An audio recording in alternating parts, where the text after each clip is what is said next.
देखिए, कल अभी तक जो हम लोग सल्तनत काल पढ़े हैं, अब सल्तनत कालीन व्यवस्था में कैसी संस्कृति थी, सल्तनत काल कैसे चला है, किस प्रकार चला है, उन बातों को अब हम देखेंगे सल्तनत कालीन संस्कृति में। ठीक है, आज 2 सितंबर है। ठीक है, 2 सितंबर सन 2022। देखिए, सल्तनत कालीन संस्कृति एक्चुअली सल्तनत काल का प्रारंभ हुआ 1206 से। ठीक है, 1206 से मतलब 13वीं शताब्दी का प्रारंभ। बात समझ नहीं? 1200 से 1300 के बीच में 13वीं शताब्दी कहलाता है।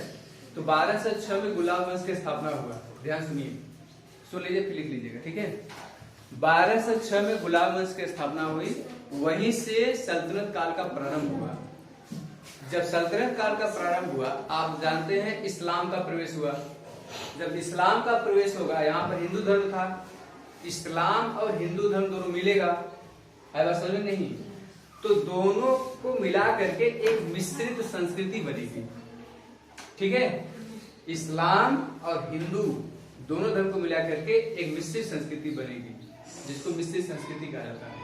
उसी विषय को जानना है। एक्चुअली देखो, 13वीं शताब्दी के प्रारंभिक वर्षों में दिल्ली सल्तनत की स्थापना के साथ नई संस्कृति का सूत्रपात हुआ। यही मैंने बताया था, नई संस्कृति आई। देखिए, इसमें क्या था? शासन प्रबंध, विज्ञान, साहित्य, स्थापत्य कला, इन सब के क्षेत्रों में शासकों के दृष्टिकोण से एक नई संस्कृति का विकास हुआ, जिसको मिश्रित संस्कृति कहा जाता है। हम लोग कुछ उनसे सीखे हैं और कुछ वो लोग हमसे सीखे हैं। जैसे हमारे यहाँ कुर्ता पैजामा नहीं था, कुर्ता पैजामा पहनने सीखे। बहुत सारे ऐसे व्यंजन, जैसे समोसा वगैरह बनाना हमारे यहाँ नहीं बनता था, समोसा बनने लगे। बात समझ नहीं? वो लोग कपड़ा चरखा से, मतलब चरखा से बनाना शुरू कर दिए। शून्य का आविष्कार हमारे यहाँ हुआ, गणित जो है हमारे यहाँ सीखे वो लोग। बात समझ नहीं? तो इस प्रकार से कुछ चीजें वो हमसे सीखे और कुछ हम उनको सिखाएं। और अब देखो, सल्तनत कालीन प्रशासन कैसा था? सल्तनत कालीन प्रशासन कई इकाइयों में बटा हुआ था। ये बताओ, ऊपर लिखे नहीं वाला, ये लिख लिए हो, ये भी लिख लिए हो। ठीक है, देखो एक्चुअली सल्तनत कालीन संस्कृति, सल्तनत काल का शुरुआत जब हुआ, देखो मैंने बताया आपको 1206 में गुलाम वंश की स्थापना हुई। 1206 ईस्वी में गुलाम वंश की स्थापना हुई। ठीक है, लिखवाए हैं सब गुलाम वंश। अब इस वंश का संस्थापक कौन है? कुतुबुद्दीन ऐबक। ठीक है, और इसका अंत कब हुआ?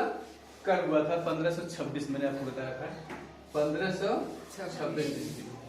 ठीक है, एक व्यक्ति था, उसका नाम था इब्राहिम लोदी। इब्राहिम लोदी, ये लोदी वंश है, लोदी वंश। इसका संस्थापक कौन है? कुतुबुद्दीन ऐबक। कुतुबुद्दीन ऐबक। और इसका संस्थापक कौन है लोदी वंश का? लोदी वंश का बोले इब्राहिम लोदी अंतिम था।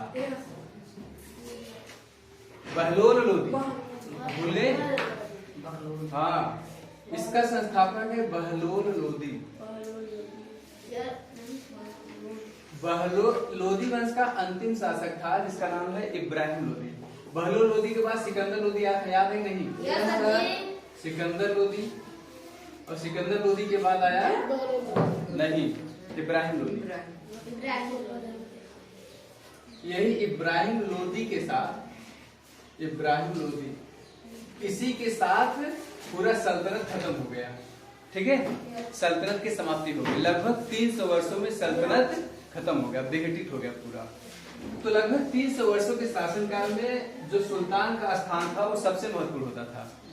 सुल्तान ही सब कुछ होता था। सुल्तान सेनापति होता था, सुल्तान न्यायाधीश होता था, सुल्तान राजनैतिक दृष्टि से महत्वपूर्ण होता था। हाँ, उस कार्यों के लिए वह अधिकारियों को रखता था, मंत्रियों को रखता था। तो जो न्याय करता था, उसके लिए न्यायाधीश की व्यवस्था किया गया था, परंतु सुल्तान का निर्णय अंतिम होता था। सुल्तान जो चाहे वो करता था। बात समझे नहीं? यहाँ पर देखो, सुल्तान का स्थान महत्वपूर्ण, सारी राजनैतिक, कानूनी और सैनिक सत्ता सुल्तान में ही निहित होती थी। सुल्तान ही सबसे महत्वपूर्ण होता था। उस समय जो शासन सत्ता था, केंद्रीय शासन सत्ता था, केंद्र प्रांतों में बटा था और प्रांत जिलों में बटा था। जिला फिर इसको उप जिला इसको कहते हैं, फिर इसका परगना था, फिर गांव था। बात समझ नहीं? आज जैसे गांव नहीं है, ये वाला लिखे नहीं, ये वाला देखो शासन सत्ता की बात नहीं कर रहा हूं, किस प्रकार शासन सत्ता है। अरे ये वाला लिखे थे ना कल, ये सब लिखे हो, पूरा लिखवाया है, ये सब लिखवाया हो।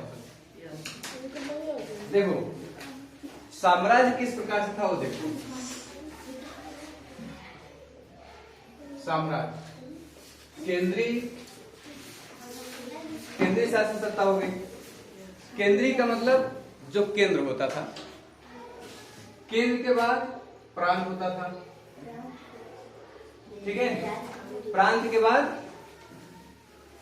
इक्ता होता था, इक्ता, ठीक है, इक्ता जिसको जिला कहते हैं, आज जिसको जिला कहते हैं, ठीक है, उसको इक्ता कहते हैं। लीला हो गया, जिला, ठीक है। अब देखो प्रांत, जिला उप संभाग कहता था, इक्ता, प्रांत को ही इक्ता कहते थे, इक्ता। इसमें जो होता था उसको इक्तादार कहते थे। देखो केंद्रीय शासन, पहले केंद्रीय शासन बाद में कर लेता हूं। केंद्रीय शासन में जो सुल्तान होता था वो सबसे महत्वपूर्ण होता था। जैसे देखो अभी इसको बनवाएंगे, चिंता मत करिए, ये इंडिया है, ये जो है दिल्ली है, दिल्ली में बैठे हुए सुल्तान, और इसके चारों ओर क्या है, प्रांत बटा हुआ है, जिसको उस समय इक्ता कहते थे। उसका जो प्रमुख होता था उसको इक्तादार कहते थे। आज बात समझ में नहीं? तो ये सब हो गए यहाँ से। इसमें गवर्नर नियुक्त होता था। देखो यहाँ पे लिखा है समस्त देश अनेक प्रांतों में विभक्त होता था, पहले से इक्ता फिर बाद में विलायत कहा गया। यही प्रांत को इक्ता कहा गया, फिर इसको विलायत भी कहा गया, इक्ता और विलायत। अब देखिए प्रत्येक प्रांत का अधिकारी जो होता था वो गवर्नर होता था, बाद में इसको इक्तादार कहे, फिर इक्तादार को फिर एक और नाम दिए थे मुक्ति या बलि, मुक्ति या भुक्ति कहते हैं इसको। इसका जो अधिकारी होता था इक्तादार, मुक्ति, भुक्ति या बलि, कई नाम से इसको जानते थे, ठीक है। अब देखिए प्रांतों में जो होता था एक व्यक्ति होता था, ये है ये, ठीक है।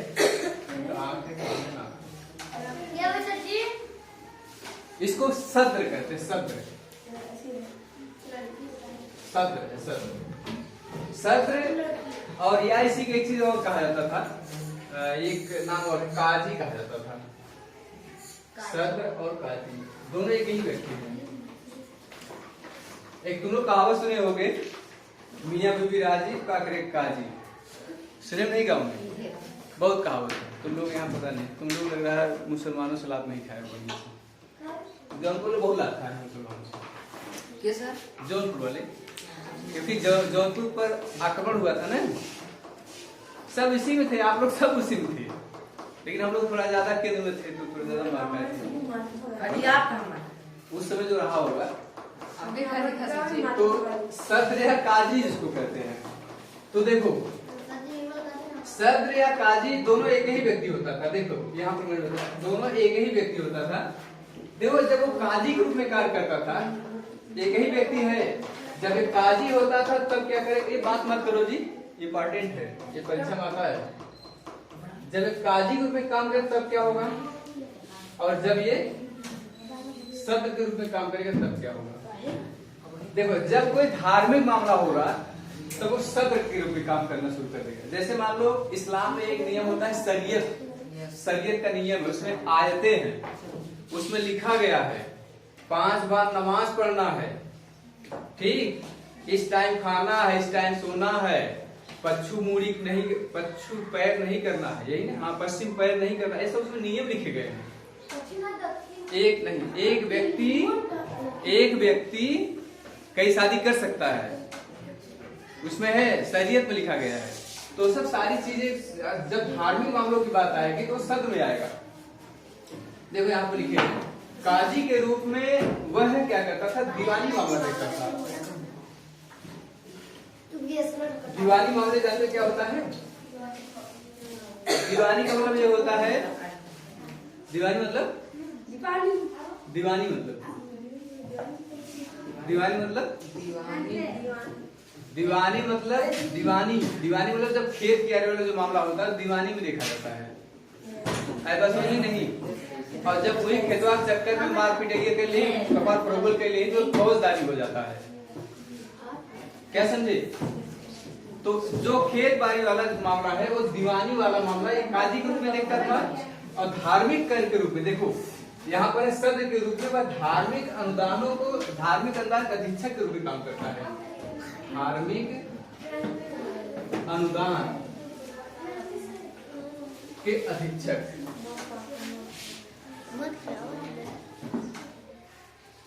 के रूप में, ये बात याद रखिएगा। दीवानी मामले जब काम करता था काजी होता था, जब धार्मिक अनुदान का अधीक्षक के रूप में काम करता था सद कहलाता। एक ही व्यक्ति है, जैसे मैं हूं, अभी यहाँ मास्टर हूँ, घर जाऊंगा किसी का बेटा हूँ, किसी का भाई हूँ, एक ही व्यक्ति कई रूप में है ना। वैसे ही यही एक ही व्यक्ति है, यहाँ पर काजी के रूप में काम करेगा, यहाँ पर सद के रूप में काम करेगा। काजी के रूप में काम करेगा, दीवानी मामला देखेगा, और सद के रूप में काम करेगा तो धार्मिक अधीक्षक के रूप में काम करेगा। धार्मिक मामले जो अनुदान प्राप्त होता है, ठीक है। अब देखो यहाँ पर प्रांतों के नीचे जो होते थे उसको हम कहते थे जिला। प्रांत में जिला होता है ना, जैसे पहले एक देश हो गया भारत देश में उत्तर प्रदेश में एक जिला मिर्जापुर, जिसमें आप लोग रहते हैं। मिर्जापुर में एक गांव है मतवार, ठीक है। एक न्याय पंचायत है मतवार न्याय पंचायत में कई गांव है, जैसे तुम्हारा तिलरी है, भैसावा, सरेवा,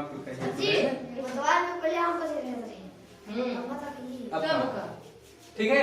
तो उसी प्रकार से देखो इसके नीचे क्या होता था, प्रांत के नीचे, बात मत करो, बात नहीं करिए। प्रांत के नीचे क्या होता था, जिला, ठीक है, जिला, ठीक। जिला को सरकार भी कहते थे, जिला को सरकार कहते थे। तुम लोग जो जिला कहते हो जिला नहीं, आप लोग जिला वो होता है कहीं घर से दूर कोई तो जिला कहेंगे, तो ये जिला है, ठीक है। और उसके नीचे जो होता है उसको उप संभागीय क्षेत्र कहते थे। इसके नीचे सिक होता था, सिक, उप संभाग, ठीक है।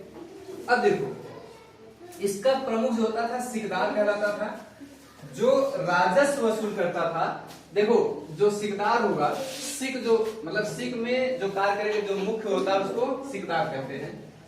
सिकदार ये क्या काम करेगा, जिले के अंदर जितनी प्रशासनिक व्यवस्था होती है सारा सारा कौन देखेगा, सिकदार देखेगा। जिले के अंदर शासन ठीक चल रहा है नहीं चल रहा है, कोई कर दे रहा है नहीं दे रहा है, कोई मारपीट तो नहीं कर रहा है, कोई विद्रोह तो नहीं कर रहा है, कोई झगड़ा तो नहीं कर रहा है, वो सब कौन देखेगा, सिकदार। बात सुन भाई, कोई दिक्कत? अब इसके नीचे भी लोग होंगे। देखो राजस्व वसूल करने का कार्य करता था। अब देखिए सिक में प्रत्येक भू राजस्व अधिकारी होता था, जिसे अमील कहा जाता है। जो खेतवा जो पैसा नहीं वसूलता था वो उस समय जिला में होता था, जिसको अमील कहा जाता था। अमील, ये अमील जो होता था राजस्व वसूल करता था, राजस्व अधिकारी, राजस्व। अरे अभी भी होता है जी, तो हम उसको अमीन कहते हैं। आता है पर्ची काटता है ना, वही है, पैसा लेता है ना, वही है, यही, ठीक है। अब देखो इसको पहले तुम लोग बना लो, फिर इसके बाद बताते हैं। यहाँ पर अमीन कहा जाता था। यहाँ पर देखो सिक में एक फौजदार होता था, इसको कोषाध्यक्ष कहते थे। कोषाध्यक्ष पैसा वैसा इकट्ठा करता था, उसको कोषाध्यक्ष कहते थे, उसको फौजदार कहते थे उस समय। अरे समझ नहीं, इसको बना लीजिए, फिर इसके बाद इसके आगे बताता हूँ। कोई दिक्कत?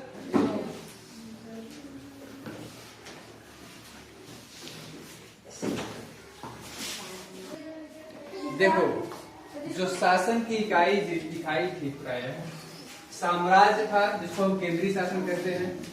उसके नीचे प्रांत जिसको मैंने एकता बताया, एकता का जो प्रमुख होता था एकतादार कहलाता था।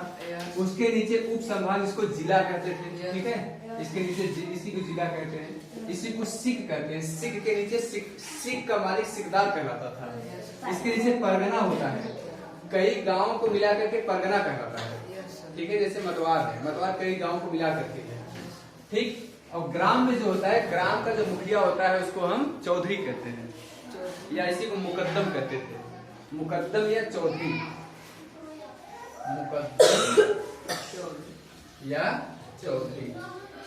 अब इसको प्रधान कहते हैं, ठीक है। अब देखो बाद में शासन सत्ता बहुत कमजोर पड़ने लगी और सल्तनत के जो सुल्तान के जो उत्तराधिकारी होते थे वो बहुत कमजोर से थे, जिसके सल्तनत पूरा विकसित हो गया। उस समय जो सामाजिक व्यवस्था थी, सल्तनत कालीन समाज कैसा था वो समझो थोड़ा।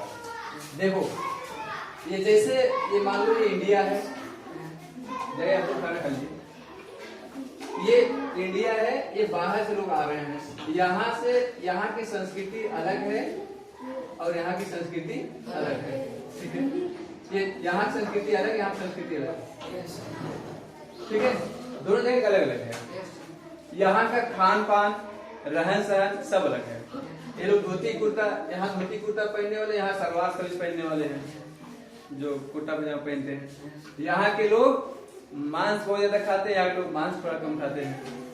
यहाँ की संस्कृति रहन सहन अलग है, यहाँ का रहन सहन अलग। तो इस प्रकार से हमारी संस्कृति इनकी संस्कृति से मैच नहीं खाती थी, जिसके कारण प्रारंभ में आपसी टकराव शुरू हो गया, आपस में लड़ने लगे सब, समझे नहीं, अपनी संस्कृति को लेकर के टकराव होना शुरू हुआ। परंतु धीरे धीरे लोग एक दूसरे से मिलना शुरू हो गए। जो स्त्रियां थी, आज भी देखो मुस्लिमों में स्त्रियों को पर्दा में रखा जाता है, ठीक है, बुर्खा जिसको कहते हैं, काला काला, वो पर्दा प्रथा का प्रचलन हुआ, जिससे स्त्रियों की स्थिति खराब हो गई। स्त्रियों को पढ़ने नहीं दिया जाता था, उनको एक आयु के बाद कहा जाता था घर में रहो, इसके बाद बाहर नहीं जाना है। फिर विवाह शादी, जिसको इस्लाम धर्म में उसको निकाह कहा जाता है, निकाह कर दिया जाता था, फिर अपने घर चली जाती थी और कोई काम नहीं करता था। स्त्रियों की स्थिति में बड़ा प्रतिकूल प्रभाव पड़ा था। देखिए यहाँ मैंने बताया कि आपसी टकराव पैदा हो गया, जो बाद में देखिए आपस में क्या हो गए, सम्मिश्रित हो गए। पर्दा प्रथा मजबूत हुआ, यही मैंने बताया, ठीक है। ऊंचे तबकों के प्रतिष्ठा का विषय बन गया है। जो ऊंचे घराने के जो लोग थे, जो महिलाएं थी, वो पर्दा में एकदम रहने लगी, उनको पर्दे से बाहर नहीं निकलने दिया जाता था। बात समझ गई, बेइज्जती मानते थे सब लोग। लेकिन गरीब घर में क्या होता है, अगर लड़कियां या औरतें बाहर काम नहीं करेंगी, खाएंगी क्या? इसलिए यहाँ पर्दा प्रथा, गरीबों में पर्दा प्रथा ज्यादा कार्य नहीं किया, लेकिन अमीरों में बहुत ज्यादा पर्दा प्रथा कार्य किया। बात समझे? देखो अब यहाँ क्या हुआ, बाह्य आडंबर, मतलब बाह्य आडंबर में धन संपत्ति दिखाने की प्रथा चली। हमारे पास सोने है, चांदी है, हीरे है, जवाहरात है, बिल्डिंग है, बंगला है, सब हमारे पास। ये देखो शान शौकत से रहने लगे सब। तो ये बाह्य आडंबर समाज में, जिससे क्या हुआ, समाज में तनाव बढ़ गया। जैसे एक लड़का है, हीरा सोना चांदी, दूसरा लड़का कुछ नहीं, तो क्या करे, उसको छीनेगा नहीं, छीनना झपटी शुरू हो जाएगा ना, जिससे सामाजिक तनाव उत्पन्न हो जाएगा। सामाजिक तनाव बढ़ने लगा और जिससे नैतिक मूल्यों का बहुत ज्यादा ह्रास हो गया। नैतिक मूल्य क्या हुआ, जैसे चोरी होने लगी, छिनैती होने लगी, बात समझ नहीं, इससे नैतिक मूल्य का ह्रास होता है। नैतिक मूल्य का मतलब ये होता है जो कार्य नहीं करना चाहिए उसको कर रहे हैं। अब यही नैतिक मूल्य को बढ़ाने के लिए कुछ संत आए, कुछ महात्मा आए, उसको हिंदू धर्म में संत कहा गया और इस्लाम धर्म में उसको सूफी संत कहा गया। आएगा समझ में नहीं? अब इससे क्या हुआ, धीरे धीरे भक्ति और सूफी संत का पदार्पण हुआ और इस दोनों से क्या हुआ, आपसे समझ मजबूत हुआ। लोग समझाने का प्रयास किए, गीतों के माध्यम से समाज को इकट्ठा करके लोग समझाते थे, हम अलग नहीं हैं, तुम अलग नहीं हो, हम सब एक ही हैं। धीरे धीरे क्या हुआ, सब लोग बात समझ गए। तो भक्ति आंदोलन और सूफी संत को, भक्ति आंदोलन में क्या हुआ, जैसे समय समय पर अनेक संत आए, जैसे कबीर हो गए, रहीम हो गए, रैदास हो गए, ठीक है, दादू मियाँ हो गए, ये सारे लोग। देखो तुर्क और अफगान जो एक साथ भारतीय विचार और संस्कृति लाए, उनका भारतीय समाज तथा विचारधारा पर प्रभाव पड़ा। देखो उनका मैंने बताया रहन सहन खान पान सब क्या है, हमारी संस्कृति प्रभाव नहीं पड़ेगा? पड़ेगा, बिल्कुल पड़ेगा। धार्मिक सहिष्णुता बढ़ाने को ही भक्ति आंदोलन कहा गया। धार्मिक सहिष्णुता मतलब हो गया इस्लाम, हिंदू, सिख, बौद्ध, जैन, ये सब सारे धर्म सब एक ही हैं, सबका अंतिम लक्ष्य मोक्ष की प्राप्ति। अच्छा भक्ति क्यों करते हैं लोग, पूजा पाठ क्यों करते हैं? ताकि उनको कष्ट न हो, ठीक है, सुख समृद्धि प्राप्त हो, इसीलिए पूजा पाठ करते हैं ना। तो यही पूजा पाठ सबका लक्ष्य एक ही है। कोई अल्लाह को मानता है, कोई भगवान को मानता है, कोई गुरु गोविंद को मानता है, कोई बुद्ध को मानता है, कोई महावीर को मानता है। बात समझे? तो इस प्रकार से सबका लक्ष्य एक ही है, चाहे जिसकी पूजा करो। बात समझे? तो यहाँ पर वही बात मैं कह रहा हूँ, आपस में धार्मिक सहिष्णुता बढ़ाने के लिए समय समय पर अनेक संत आए। जैसे हिंदू धर्म में देखो, यहाँ पर ये कबीर हो गए, चैतन्य हो गए, गुरु नानक हो गए, दादू मियाँ हो गए, रैदास हो गए, तुकाराम हो गए, रामानंद हो गए, वल्लभाचार्य, मीराबाई इत्यादि सब आए। रहीम कबीर तो एकदम फेमस है, कबीर किसी को नहीं छोड़ी। कबीर जानते हो, सबकी खिंचाएगी। कबीर एक महान संत हुई, बात समझे नहीं? रहीम हो गए, तुकाराम हो गए, रामानंद, ये सब महान संत हुए। मीराबाई, समझे? मीराबाई एक महान संत थी, अपनी पूरी जिंदगी अर्पण कर दी भगवान श्री कृष्ण को, शादी विवाह नहीं की, ठीक, भगवान श्री कृष्ण के मतलब उनको ही अपना पति मान ली, भगवान श्री कृष्ण को, और वही मानकर पूरी जिंदगी व्यतीत कर दी। इसी प्रकार से जैसे हिंदू धर्म में सब संत हुए, उससे मुस्लिमों में भी धर्म हुए। मुस्लिम धर्म में भी क्या हुए? संत हुए। जिसमें पहले है एक अजमेर के थे, शेख मोइनुद्दीन चिश्ती उनका नाम था। शेख मोइनुद्दीन चिश्ती, देखो यहाँ पर लिखा हुआ, या सूफी संत एक अजमेर थे, शेख मोइनुद्दीन चिश्ती। एक पंजाब में थे संत, उनका नाम था बाबा फरीद। और एक थे वहां पर दिल्ली में, जिसका नाम हजरत निजामुद्दीन औलिया, आज भी है स्टेशन का नाम, हजरत निजामुद्दीन औलिया। तो ये इस्लाम धर्म के थे, ये हिंदू धर्म थे। सभी का लक्ष्य कि चैतन्य महाप्रभु कहते थे, गीत संगीत में इतने लीन हो जाओ कि भगवान को प्राप्त करना। बात नहीं? अच्छा भक्ति गीत होता है नहीं होता है? क्यों होता है? भक्ति गीत क्या है? भगवान को पाने का साधन है। कोई आरती करके भगवान को पाना चाहता है, कोई गीत गा करके भगवान को पाना चाहता है। सबका लक्ष्य एक ही है, परंतु मार्ग अलग है। बात समझे? कोई प्रॉब्लम है यहाँ पे? अब हम लोग देखेंगे दूसरी संस्कृति, यहाँ पूरा नोट कर लीजिए, ठीक है।